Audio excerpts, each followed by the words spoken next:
guys. Hey, I'm Stephanie, and I'm Tiffany. and we are Sisters of the South. It's a really rad day here in the SOS studio, and we're coming to you for the month of October as Southern Sisters of Spirit.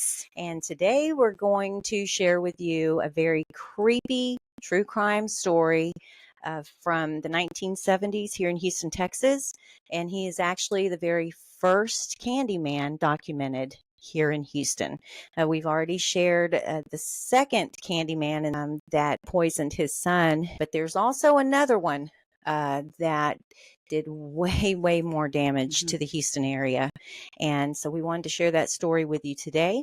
But before we get started with that, we wanted to give a little shout out to SoFly. SoFly!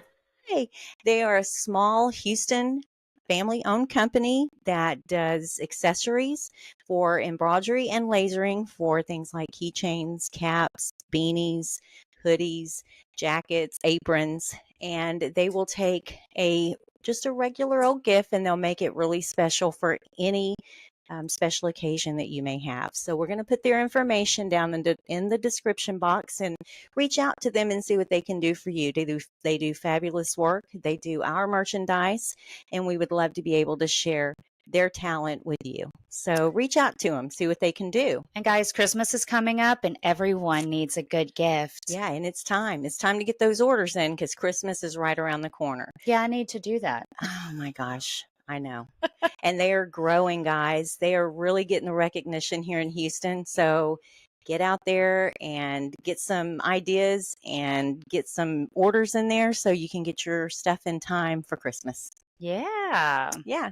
So with that being said, I'm going to trade off from these back to my real glasses so I can see while Tiffany starts the story. Well, actually, first, I do want to remind everyone to please like and share this story if you deem it worthy enough to like and share with your friends. Please subscribe for more true crime content every week, which is absolutely free. Free. And free is always amazing, guys. Free is really rad. I love free. And we ain't joshing you on that. Okay, so now it's time for the story. And I will say this story was extremely hard for me. It took me a long time to get all the information just because, well, you'll see. Very traumatic. Very traumatic. So with that being said, let's get started. Let's go. All right. So Dean Arnold Corll was born on December 24th, 1939 in Fort Wayne, Indiana. He was the first child of Mary Emma Robison and Arnold Edwin Corll.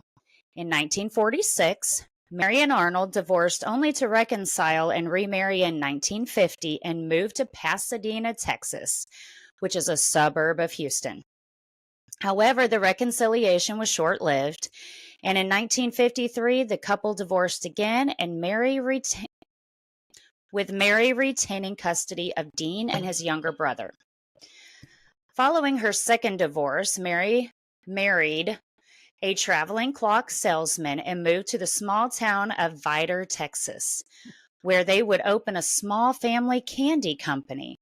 From early on, Dean worked day and night while still attending school at his family candy company. He and his younger brother were responsible for running the candy-making machines, kind of fun, and packing the product. Which I'm going to say there would probably not be any candy in the package if I had anything to do with it. Nope, absolutely not. Yeah, it would be bad. It would be everywhere. Which his stepfather sold on his sales route. The route involved traveling to Houston where much of the product was sold. From 1954 to 1958, Dean attended Vidor High School. It was said he was regarded as a well-behaved student who achieved satisfactory grades. It was also said Dean was considered somewhat of a loner, although he was known to occasionally have dated some girls in his teenage years. Well, I hope so. I mean, because that's kind of normal. Sure. because he was not normal in I any was going other to say, it way. may be the only normal thing he did. After graduation from Vidor High School in 1958, Dean and his family moved to the northern outskirts of Houston so that his family candy business would be closer to the city where the majority of their product was sold. There, Dean's family opened a new shop. In 1960, at the request of his mother, Dean moved to Yoder, Indiana to live with his widowed grandmother. During this time, Dean formed a close relationship with a local girl who later proposed marriage to him in 1962, but he rejected. Dean lived in Indiana for almost 2 years, but returned to Houston in 1962 to once again help with his family's candy business, which by this date had moved to Houston Heights. In 1963, Dean's mother, Mary, divorced her husband and opened a new candy business, which she named Corll Candy Company, where she appointed Dean vice president. Yeah. So she must have seen some normalcy and potential in him at some point. Well, you usually do in your children, right? Well, that's true. I've seen parents give them credit where credit wasn't due. So, yeah, okay, you're right. In the same year, one of the teenage male employees of Corll Candy Company complained to Dean's mother that her son had made sexual advances towards him. In response, she fired the teenager. You're kidding. So let's victim shame here. Well, of course. Yeah, I mean, because And she's going to take up for her son. Yeah. Well, I mean, but back then, that's kind of out of the blue, right? Yeah, I don't think people talked about stuff like that back then, so it probably was appalling to her. But still, don't you want to investigate? I mean, he's going to lie about it anyway. But I'm to sure his he mother. was embarrassed to go to his boss, who is the man's mother, right, to claim these things. Yeah. So in August 1964, at the age of 24, Dean was drafted into the United States Army and later permanently assigned to Fort Hood, Texas. According to official military records, Dean's period of service was unblemished. Dean, however, reportedly hated military service and applied for a hardship discharge on the grounds that he was needed in his family's business. The Army granted his request, and he was given an honorable discharge in June 1965. That wouldn't happen today. Like, I need to make some candy, man. Yeah, they'd be like, what? Following Dean's discharge from the Army, he returned to Houston Heights and resumed the position he held as vice president of Corll Candy Company. In 1965, Corll Candy Company relocated to 22nd Street, directly across the street from Helms Elementary School. Dean was known to give free candy to local children, the teenage boys in particular. As a result of his behavior, Dean earned himself the nicknames of the Candy Man and the Pied Piper. That's not good. No. The company employed a small workforce, and he was seen to be flirtatious towards several teenage male employees. He installed a pool table in the back of the factory for all the kids to play and would give them rides on his motorcycle. They all looked at Dean like a good Boy Scout leader. Oh, my goodness. Well, we know what that means today, don't we? That would be suspicious right off the bat today. Oh, absolutely. Yeah. They'd be like, my kid's not hanging out with some grown man. Yeah, something's not right. Mm-hmm. So in 1967, Dean befriended a 12-year-old boy named David Brooks. David Brooks was one of the many youth who socialized at the Corll Candy Company. David admitted that Dean was one of the few people who did not mock him for the way he looked. David claims that whenever he told Dean he needed cash, Dean gave him money, so David started to view Dean as a father figure. But beginning in 1969, Dean began urging for a sexual relationship with David and would pay him with cash or gifts for sexual favors.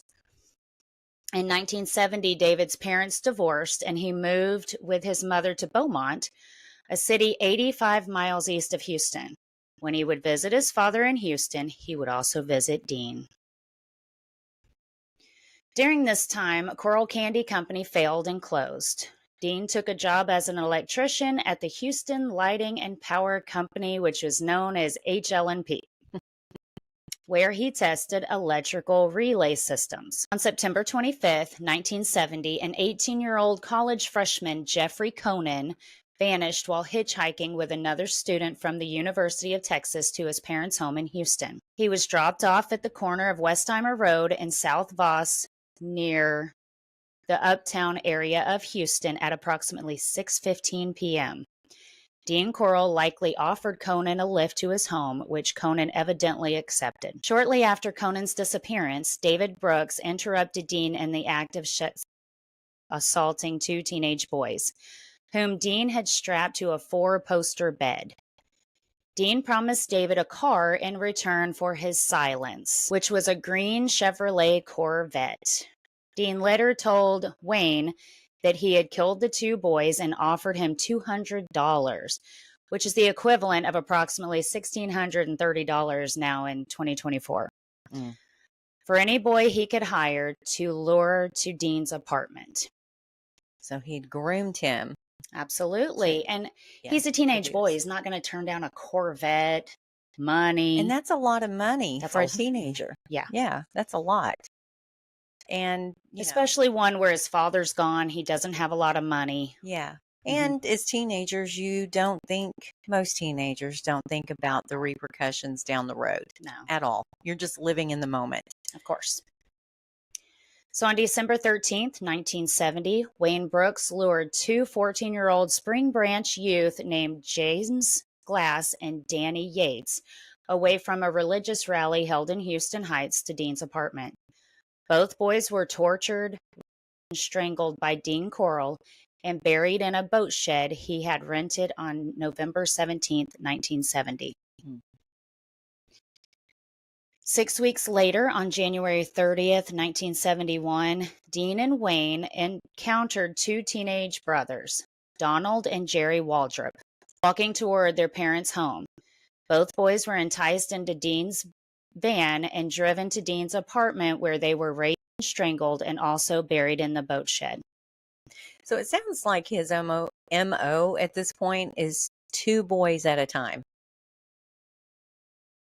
Sounds like it makes you wonder if he didn't start with one and then get better and better, if you want to call it that, and then move to two, because that's a lot. It's rare. Two people at one time, but it seems like that's his MO at this point. March 9th, 1971, 15-year-old Randall Harvey was last seen by his family cycling towards Oak Forest, where he worked part-time as a gas station attendant. Harvey was driven to Dean Corll's apartment, where he was killed by a single gunshot to the head. On the afternoon of May 29th, 1971, 13-year-old David Hillegeist and 16-year-old Gregory Malley Winkle were abducted and killed together. Both boys were murdered at another of Dean Corll's apartments.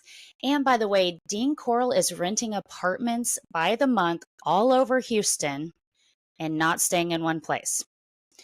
Yeah. So he's constantly taking boys to different apartments. Yeah, and it's probably, of course, in his mind, possibly he's thinking, if I don't stay in one spot, the cops won't catch me. Oh, yeah. So he's in movement constantly. It's really smart, actually. Right. On his Sick, part. but smart. Yeah. So David Brooks is known to have participated in all of these abductions. This child. Yeah. As with all the missing youth, parents launched a frantic search for their sons. One of the youth who voluntarily offered to distribute posters the parents printed was 15-year-old Elmer Wayne Henley, who you will hear more about a little later in the story. Now, of course, the parents were going to the police about the missing boys, but the police station was smaller at that time and had no missing persons department. The police would tell the parents that the times had changed and boys were running away from the best of homes nowadays. Well, I mean, of course. I mean, that's what teens do. Seriously. Now you can't get them out of your house. But back then, they were just running away from everywhere. Running rampant all over the streets of Houston.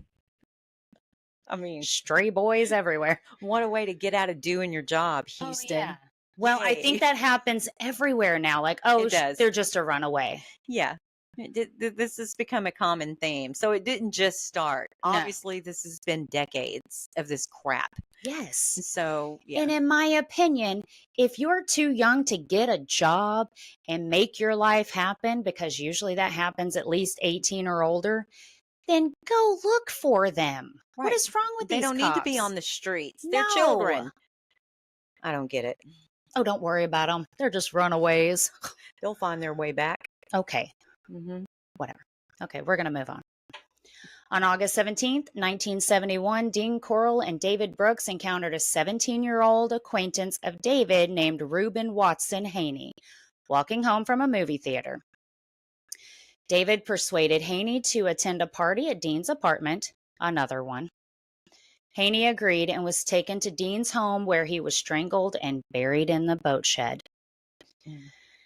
In September 1971, David Brooks assisted Dean Corll in the abduction and murder of 2 youth boys, and the identities of both victims remain unknown to this day. Oh, wow. Yeah. They need to send whatever remains they have through DNA. They have been testing. working on this. Oh, my gosh. They They need to have make been that. figuring this out, working on it all these years. That's good. In the winter of 1971, at age 15, Wayne Henley was taken by David Brooks to meet Dean Corll at his home on the promise he could participate in a deal where he could make some money.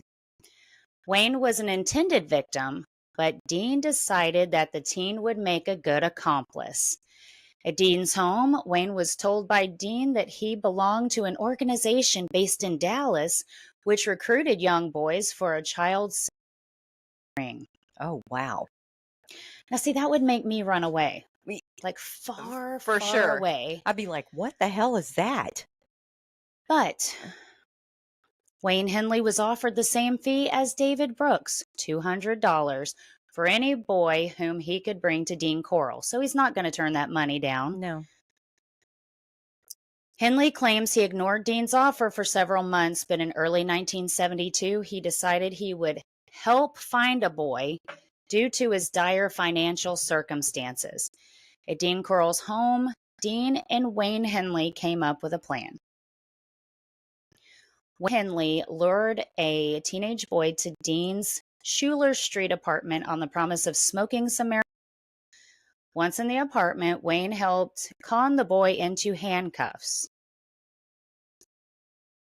Yeah, I just don't think so. No. If I'm with someone I don't know And you're going to be like, let's put these and they're handcuffs pulling on. some handcuffs out, I'm out. Yeah. Then watch Dean pounce on the boy, tie his feet, and place tape over his mouth. Wayne then left the boy alone with Dean, believing he was to be sold into the ring. The next day, Dean paid Wayne $200. The identity of this first victim remains unknown. Oh, wow. On March 24th, 1972, Dean Corll, David Brooks, and Wayne Henley all encountered an 18-year-old acquaintance of Wayne's named Frank Aguirre, leaving a restaurant on Yale Street where the boy worked. Wayne invited Aguirre over to drink beer and smoke marijuana with the three of them at Dean's apartment. Aguirre agreed and followed the three back to the apartment. Inside, they pounced on Aguirre and bound and gagged him. Corll raped, tortured, and killed Aguirre. Wayne and David assisted Dean in Aguirre's burial at High Island Beach. So now he's got 2 burial places. Right. The boat shed and the beach. He's filling them up fast at this point. Oh, yeah. I mean, it's once a month. And it sounds like there's not even a ring. Sounds like that's just something that they made up to get this other guy to help him out. Yes.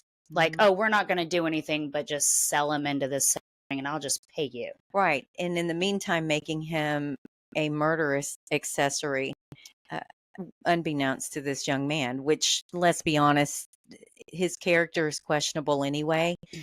But the guy don't know that. Right. On April 20th, 1972, Dean, Wayne, and David abducted 17-year-old Mark Scott. Scott was well known to the three, but was specifically chosen by Dean to be his next victim. According to Dean, he had recently cheated him on a deal, relating to stolen property. Mm. Scott was grabbed by force and fought against attempts by Dean to restrain him, even attempting to stab Dean with a knife.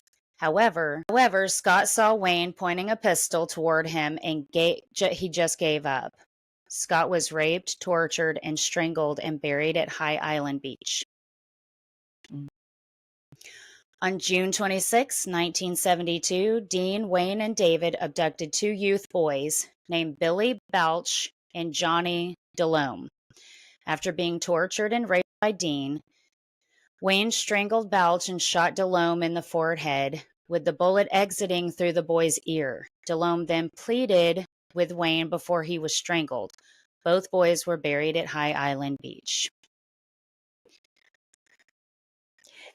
Is High Island Beach in Galveston? Yeah, it's off Boulevard Peninsula. Wow. So the date is unknown, but Dean, Wayne, and David lured a 19-year-old named William Rittinger to Dean's apartment. Rittinger was tied, tortured, and abused by Dean. David persuaded Dean to allow Rittinger to be released, and the youth was allowed to leave the residence. He is the only one that got away. Oh, wow. Shortly before midnight on July 19, 1972, 17-year-old Stephen Sickman was last seen leaving a party held in the Heights. The boy was savagely bludgeoned about the chest and with a blunt instrument before he was strangled and buried in the boat shed. Approximately 1 month later, on or about August 21, 1972, 19-year-old Rory Bunton was abducted while walking to his job as an assistant in Houston's shoe store. Bunton was gagged, shot twice in the head, and buried in the boat shed. Both of these victims were just identified in 2011.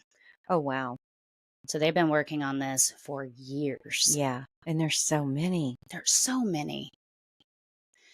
On October 3rd, 1972, Wayne and David encountered 2 Heights teenagers, Wally J. Semino and Richard Hembry, walk into Hembry's home. Both boys were enticed into David's Corvette and driven to Dean's apartment. Wait. How did 2 teenage boys fit into a Corvette? Well, they're teenagers, so they all sat on top of each other. I guess. But usually they're long-legged and, awkward. But I guess, if you want to take a ride, you're going to fit. Absolutely. They're not going to turn down a ride in a Corvette. They're going to be like, I'll sit where I need to. I had a small car in high school. Of course, not a Corvette.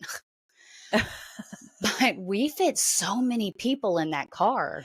Yeah, so that wasn't going to stop them. Not to mention at this point, unfortunately, we tell our children go, with a buddy, do the buddy system. But at this point, that's not even safe. They are going with a buddy. They're going with a buddy. So they really needed to go with 3 or 4 people, not just 2. But they're going with people they barely know. Right.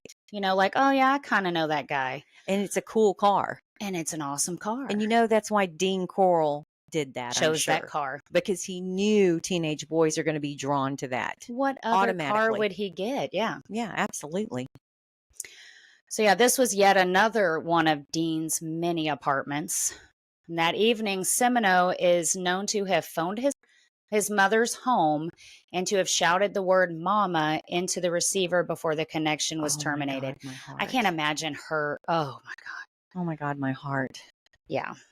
The following morning, Hembry was accidentally shot in the mouth by Wayne, the bullet exiting through his neck. Hours later, both boys were strangled to death and buried in the boat shed. Accidentally? Wayne seems crazy. I think he's enjoying this. Yeah, but he didn't accidentally do any of the other stuff. So why is this one accidental? I think he's playing around and I don't accidentally even know. pulled the trigger. Accidentally pulled the trigger. I mean, because it happens all the time. Well, of course, it happens to me every day when I'm playing play with knives, play with guns. I mean, it's a hobby. Of course.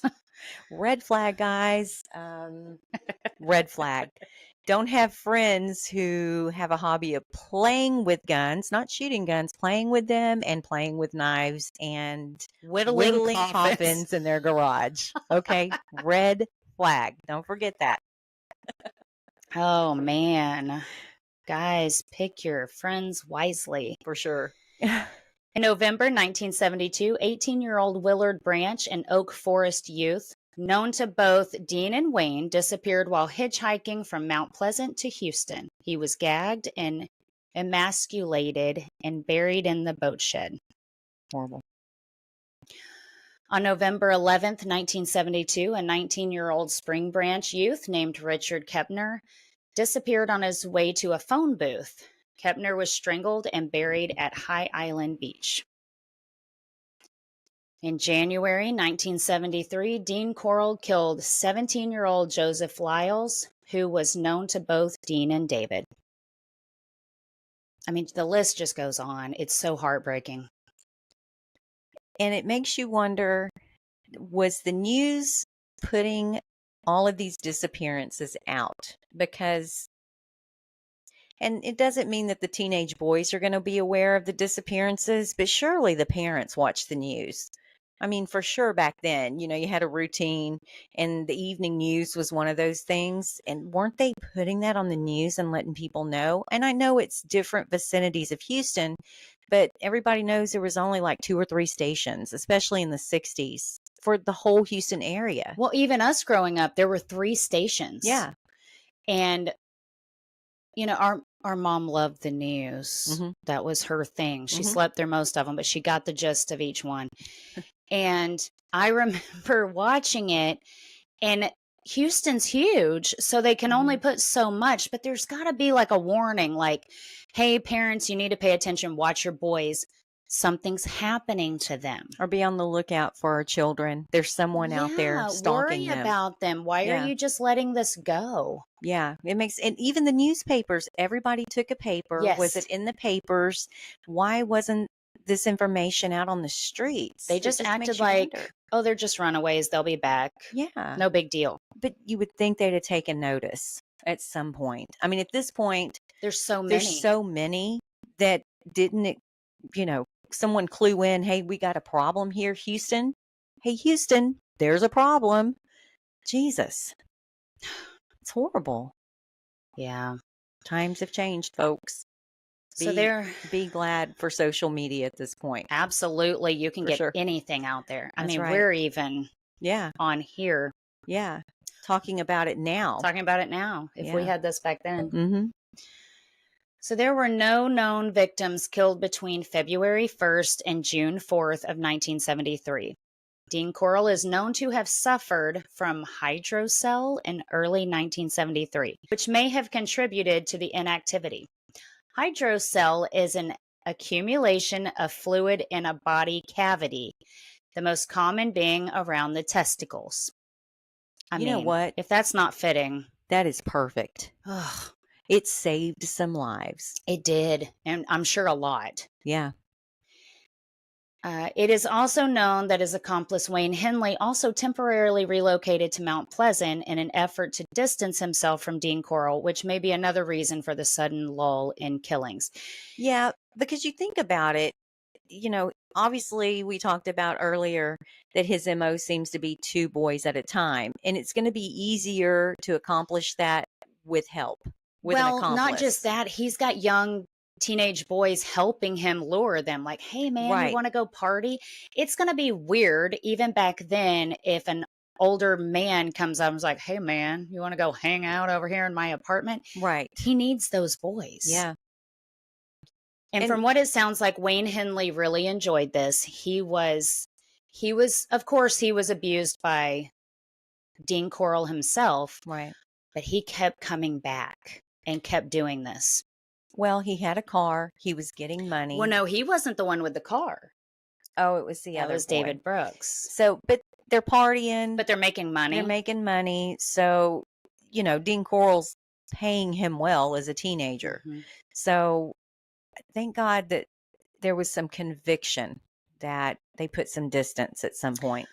Well, the killings wouldn't stop, though. On June 4th, 1973, Dean Corll and Wayne Henley, who is now back with Dean, abducted a 15-year-old boy named William Ray Lawrence, who was last seen alive by his father on 31st Street. After 3 days of abuse and torture, Lawrence was strangled before being buried at Lake Sam Rayburn. Less than 2 weeks later, a 20-year-old Raymond Stanley Blackburn was abducted, strangled, and buried at Lake Sam Rayburn. So now he's got a third burial site. Mhm. So Corll goes, hey, my ball's deflated. Let's get back to business as usual. We got to make up for lost time. You know, Hit it hard. what the hell? Yeah.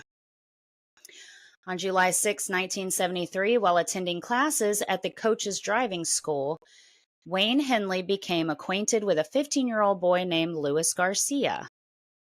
The following day, Garcia telephoned his mother to say he was spending the night with a friend. He was shot and left to bleed to death in Dean Corll's bathtub before being buried at Lake Sam Rayburn. 5 days later, on July 12, 1973, 17-year-old John Sellers of Orange County was bound, shot to death, and buried at High Island Beach. Oh, so now they've switched back over. They're going back and forth. Wow. That's insane. Yeah. After David Brooks married his pregnant fiancée in July 1973, Wayne Henley temporarily became Dean Corll's sole accomplice. So David Brooks is like, hey, man, I've got this pregnant fiance. I'm getting married. I'm out. I can't do this anymore. God bless his fiance and this baby coming into the world at this point. Yeah. That's a lot of baggage on top of their life changing. Yeah. On July 19th, 1973, 15-year-old Michael Balch, the brother of previous victim Billy Balch, was last seen by his family on his way to get a haircut. He was strangled and buried at Lake Sam Rayburn. Oh, my goodness. 2 of them. Oh, my goodness. The family. Oh, my goodness. Yeah. On July 25th, 1973, Charles Cobble and Marty Ray Jones were abducted and killed together. Wayne Henley later buried both boys in the boat shed. August 3rd, 1973 was Dean Corll's last killing. A 13-year-old boy named James Stanton Dramala of South Houston was abducted by Dean while riding his bike in Pasadena and driven to Dean's residence at Lamar Drive. Dean shared a pizza with Dramala and spent 45 minutes with him before attacking him. He was raped, tortured, and strangled before being buried in the boat shed. He's a baby. Yeah, and, instead Riding of candy, his he bike. did pizza, and who knows, maybe, you don't know the backstory. This kid might have just been hungry, and he picked up on that and used it to lure him. And at this point, my thought is, how big is this damn boat shed? Well, we have pictures. Okay. I mean, wow. Yeah. That's horrible.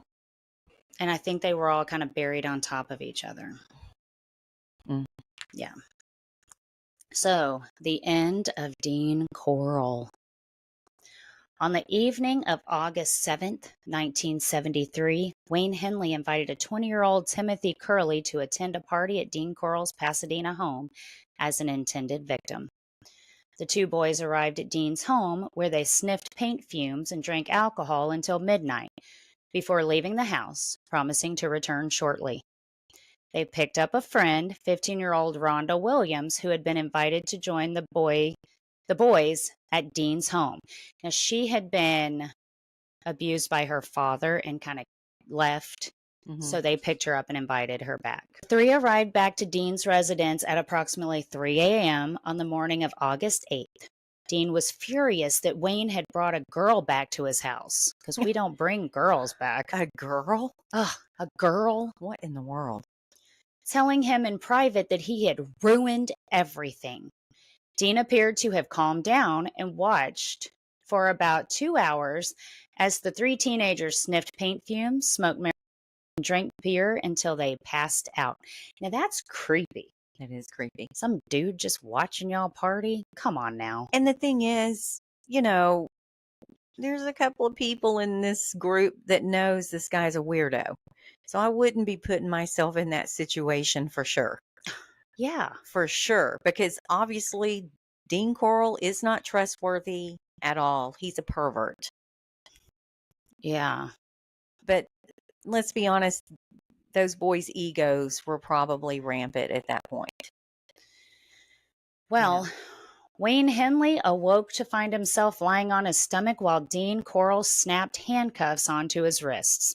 Oh, there's the handcuff. His mouth had been taped shut and his ankles had been bound together. Timothy Curley and Rhonda Williams lay beside Wayne, securely bounded with rope, lying face down on the floor. Curley had been stripped naked. Noticing Wayne had awoken, Dean removed the gag from his mouth and reiterated that he was angry that Wayne had brought a girl back to his house and that he intended to kill all three after he had assaulted and tortured Curley. He then lifted Wayne to his feet and dragged him into the kitchen and placed a .22 caliber pistol to his stomach, threatening to shoot him. Wayne calmed Dean down by promising to assist in the torture and murder of Curley and Williams. After approximately 30 minutes, Dean agreed and untied Wayne, and the two went back into the bedroom where Curley and Williams were tied up. Dean then hands Wayne a hunting knife and tells him that while he is assaulting Curley, he wants Wayne to cut off Williams' clothes and do the same to her. Like a group assault. He tries asking Dean if he can take Williams into another room, but Dean ignores him. Wayne then grabs Dean's pistol, shouting, "You've gone too far, Dean." Dean approaches Wayne, shouting, "You won't do it." Wayne then fired at Dean, hitting him in the forehead. The bullet failed to penetrate Dean's skull, and he continued to lunge toward Wayne, who fired another 2 rounds, hitting Dean in the left shoulder. Dean then ran out of the room, hitting the wall of the hallway.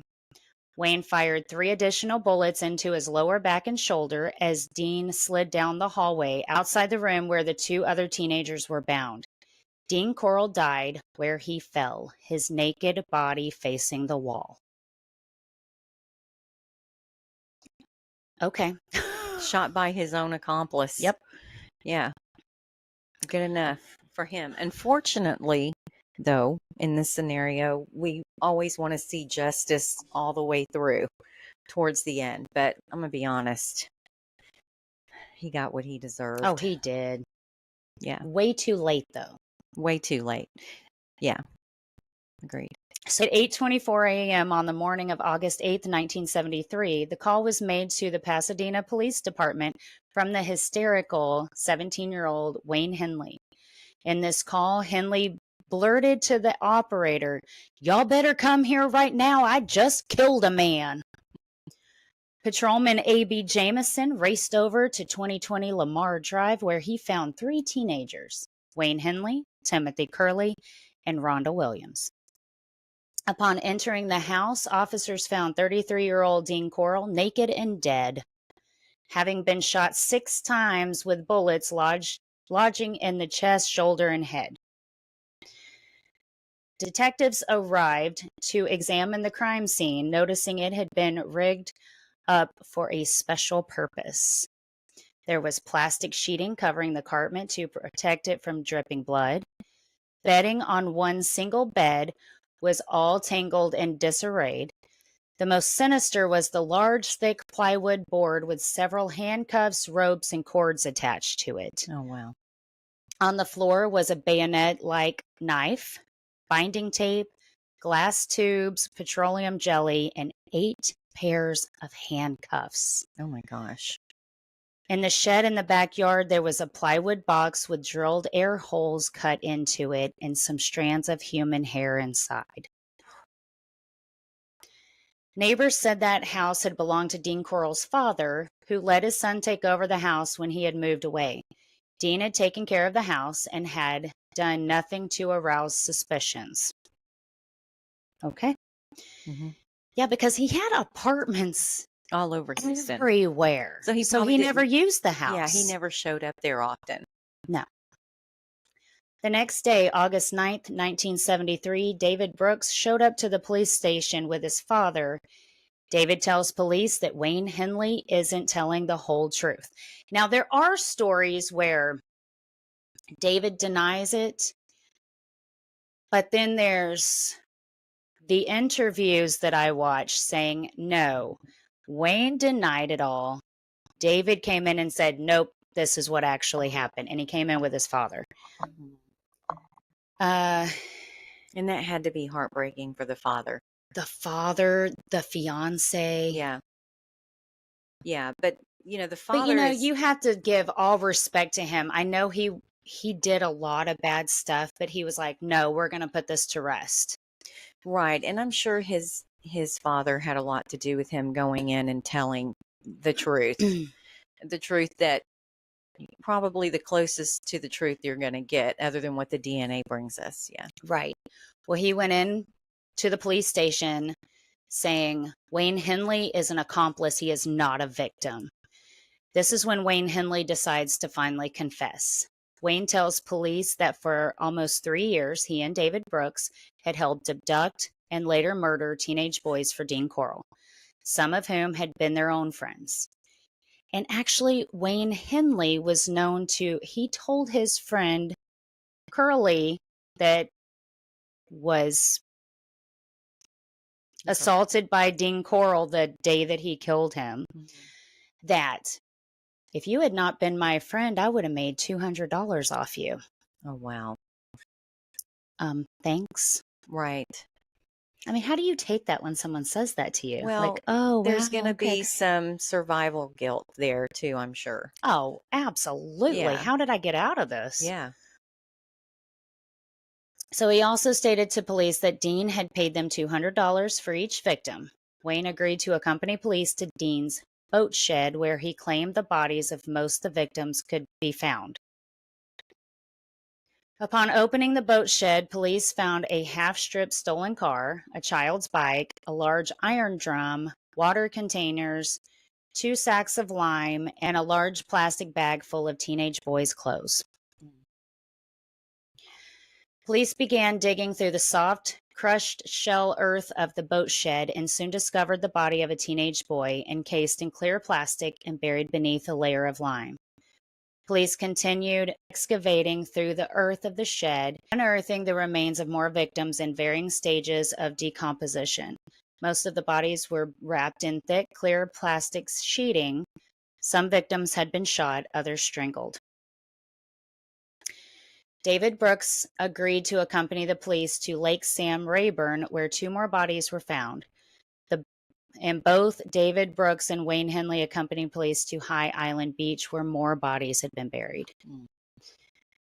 Altogether, the bodies of 29 known victims of Dean Corll were found. That is crazy to me. That's a lot. Mm-hmm. On August 13th, 1973, a grand jury convened in Harris County, Texas, to hear evidence against Wayne Henley and David Brooks. The first witnesses to testify were Rhonda Williams and Timothy Hurley to the events of August 7th and 8th. Another witness who testified to his experience was William Rittinger, who recounted his abuse at the hands of Dean Corll before being released. After listening to over 6 hours of testimony on August 14th, the grand jury indicted Wayne Henley on 3 counts of murder and David Brooks on 1 count. Bail for each was set at $100,000. Wayne Henley was not charged with the death of Dean Corll, which prosecutors would ultimately rule on September 8th had been committed in self-defense. Sure. I mean, they did Texas a favor at that point. Or, he did the state of Texas a favor at that point. He did, but the only reason he shot him, which I'm glad he did, but the only reason that he did it was like, dude, I don't want to. Yeah. You just asked too much of me now. And now all of a sudden he's asking too much. Oh, yeah. Okay. But whatever. Wayne. By the time the grand jury had completed its investigation, Wayne Henley had been indicted for 6 murders and David Brooks for 4. Both would later reject pretrial offers presented to them by Assistant District Attorney of life sentences in exchange for pleas of guilty to the murders for which they had been indicted. The pretrial motion that Wayne Henley undergo a psychiatric examination to determine whether he was mentally competent to stand trial was also opposed by his attorney, upon the grounds the ruling would violate his constitutional rights. Oh, wow. That's interesting to He me. knew he was sane. Yes. Yeah. He knew It he was surprised sane. me. Yeah. Wayne Henley and David Brooks were tried separately for the roles in the murders. Wayne Henley was brought to trial in San Antonio, Texas, on July 1st, 1974, and charged with 6 murders committed between March 1972 and July 1973. The prosecution called 24 witnesses, including Curley and Rittinger, and introduced 82 pieces of evidence. That's a lot. On July 15th, 1974, both counsels presented their closing arguments to the jury. The prosecution seeking life imprisonment, the defense a verdict of not guilty. Wow.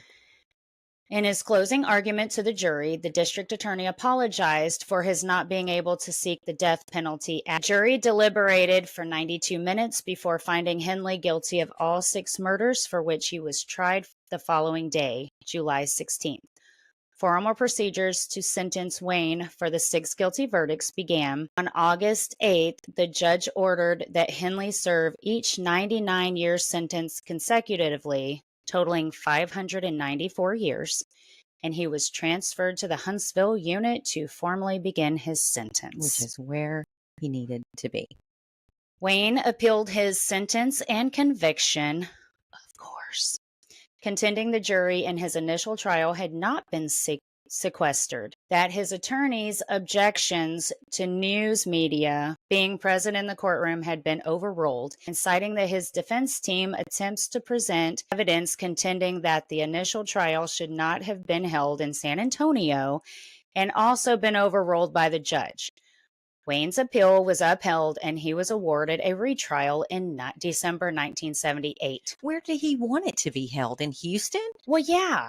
Well, that makes no sense because typically what they want to do is move it out of the city. That's the only way to get a fair trial. Yeah, to move it out of the city so people won't be, already have their opinion based upon what was going on because, it's in Houston.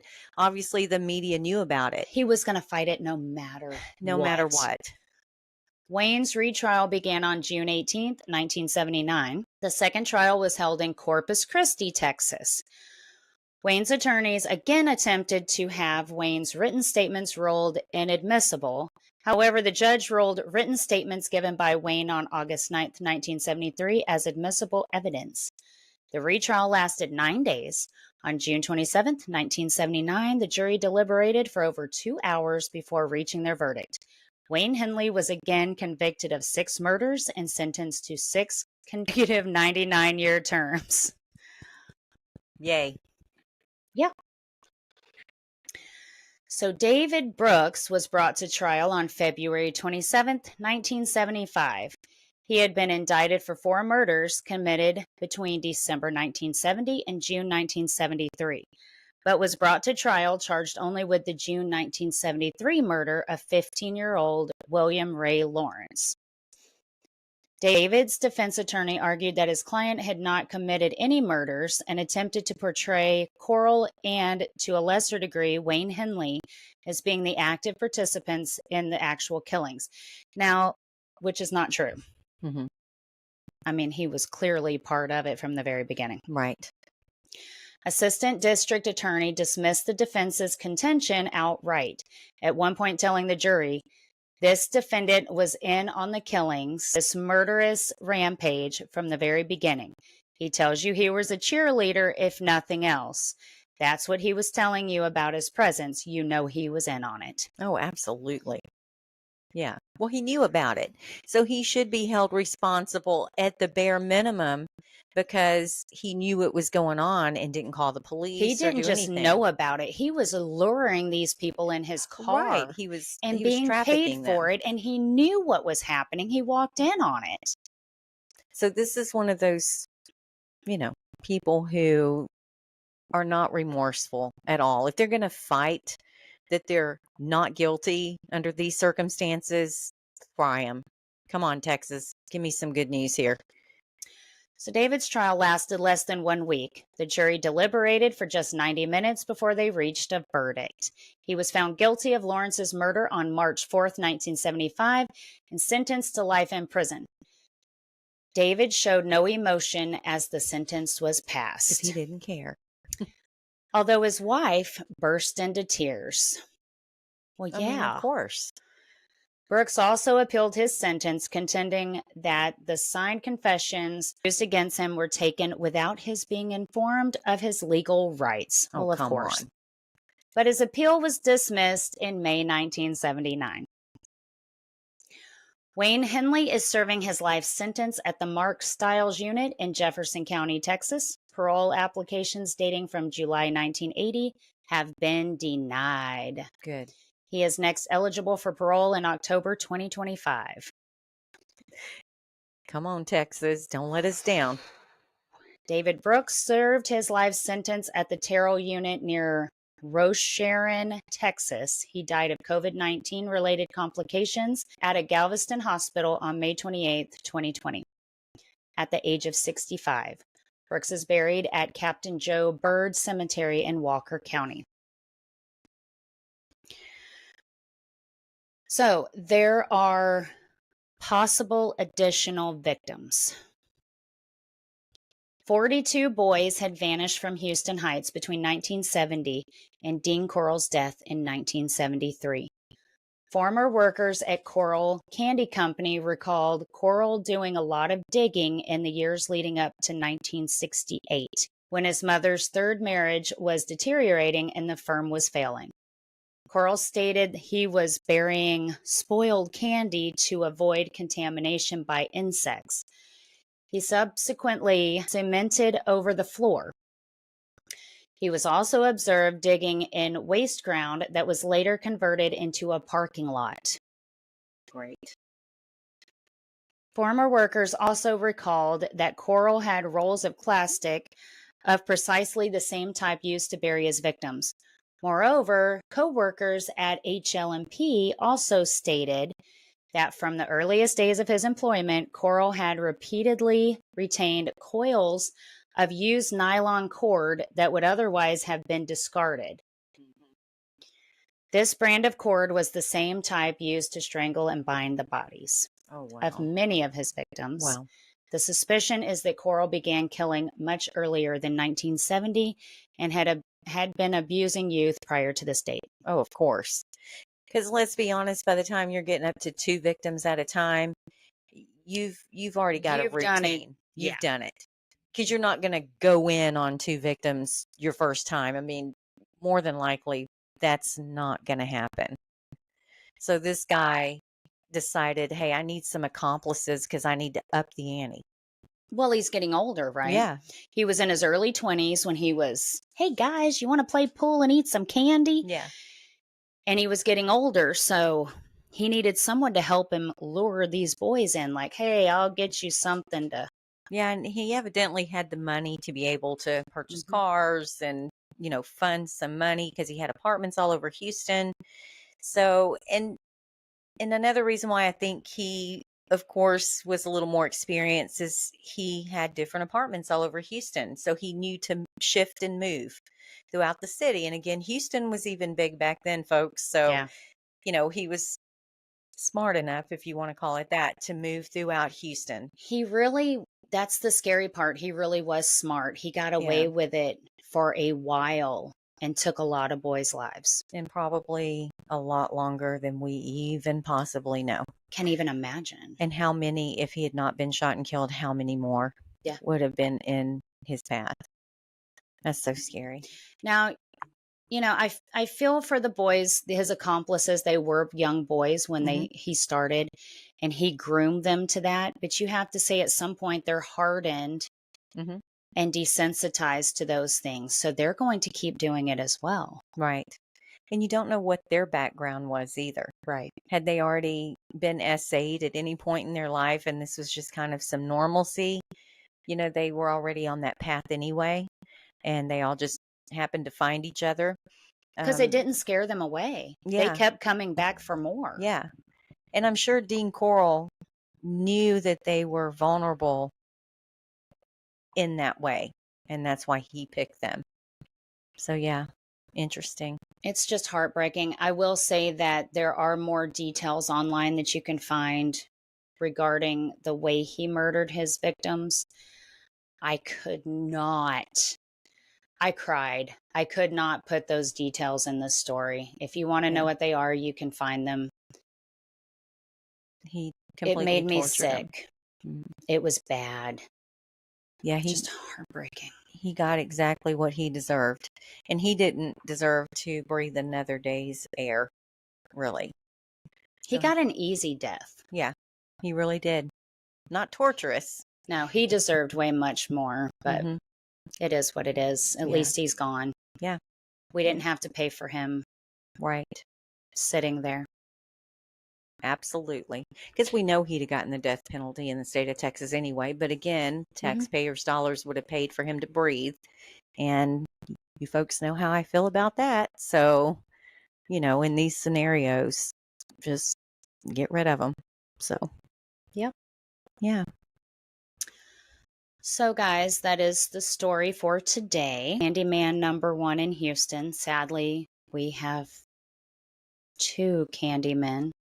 Yeah. Too. So, what do you think, guys? Have you heard about the story? What do you think?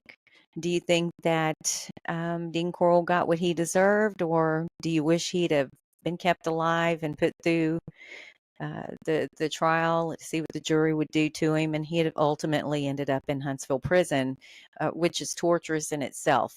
Um, but what do you think should have happened to him? I What do think you he got think? what he deserved. I agree. Yeah. But also, what do you think about the punishment that the boys received? Yeah. David Brooks and Wayne Henley. Do you believe that they got what they deserved being in prison, or do you feel bad for them because they were groomed by him at a young age? Yeah, I think life for sure. They didn't get the death penalty, and I think that's fair. I do too. If they'd have gotten the death penalty, that might have been a little questionable because we don't know the real story on that relationship for sure. You've got to go off of 2 other murderers and what they say. Oh, yeah, and they And lie through the whole thing, yeah, so blaming the other. who knows? Who knows what truly happened? But they were groomed, no doubt. But at some point, um, humanity has to come through, and they have to decide, look, this isn't even worth it, and for sure one of them wasn't sorry for what he did. So I think they got exactly what they deserved in the end. Yeah, guys, so let us know what you think. Yeah, let us know. Drop a comment. But we will go for now. We'll be back soon with another true crime story. And happy Halloween. Happy Halloween. And until next time, See the good and stay imperfectly perfect. Bye, guys. Thank you.